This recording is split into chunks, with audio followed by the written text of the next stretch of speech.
Hello everyone, my name is Taylor Clow and I'm here to talk to you today about GMO labeling laws in the state of New Hampshire. Genetically modified organisms, commonly known as GMOs. What are they? 70% of all foods consumed by Americans come from genetically modified crops. In order to genetically modify something, the genes from a multitude of species are forcibly added to the DNA of the organism being altered. This process does not occur naturally and it disrupts the evolutionary process. So why do we still eat GMOs, you might ask? I will discuss what GMOs are, how they are detrimental to human health, and why New Hampshire consumers should take action against them as other states already have. GMOs take two forms, pesticide producers and herbicide resistors. An example of a pesticide-producing crop is Bacillus thuringiensis corn, commonly known as BT corn. This species of corn contains DNA from Bacillus thuringiensis, a bacterium found in soil that produces insecticidal toxins. As a result of this genetic alteration, the BT corn species is now able to produce pesticides on its own. As insects consume this species of corn, BT enters their digestive system and breaks the stomach open from the inside out. Humans eat products containing this toxic ingredient, and so what happens to insect stomachs happens similarly to humans. An example of an herbicide resistor is Roundup Ready soybeans. When the herbicide Roundup enters the digestive system of a plant, it depletes the plant's immune system while simultaneously promoting disease in the surrounding soil, eventually killing the plant. Genetically modified crops that are Roundup resistant have lower nutrient availability. Now that we have discussed what GMOs are and the two forms that they take, let's examine their negative effects on human health. GMOs are detrimental to human health. As discussed earlier, pesticide-producing GMOs break open the stomachs of the insects attempting to consume it.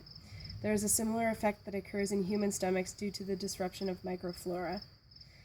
Leaky gut syndrome, allergies, symptoms of autism, premature aging, birth defects, reproductive disorders, and reduced fertility are all disruptions in the body that can be caused by the consumption of GMOs. Children are at even greater risk for the harmful effects of GMOs. Children of higher metabolisms require more food, have cells that are ever-changing and constantly growing, and are more sensitive to toxins and at smaller doses due to smaller body size. These elements are added to the fact that children have smaller body masses, making them more susceptible to toxic accumulation. These children are our future generations, not just our children, but our grandchildren, great-grandchildren, and so on. The effects of GMOs are an epidemic that future generations will suffer from and battle throughout their entire lives if we don't stand up and take action now. I've researched and found that 64 countries around the world either require the labeling of GMOs or have banned them completely. You may be wondering how this might affect you.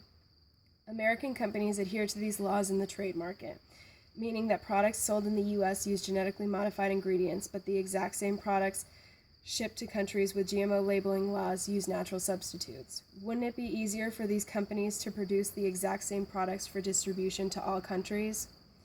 9 states in the U.S. have active bills for either labeling laws or complete bans. Another 11 states are campaigning actively for bills to be passed.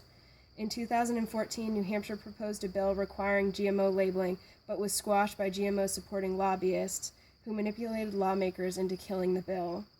But our great state refused to give up. 1 month later, a new bill of similar stature was introduced, Senate Bill 411, and this is in the process of making its way back to D.C. as we speak.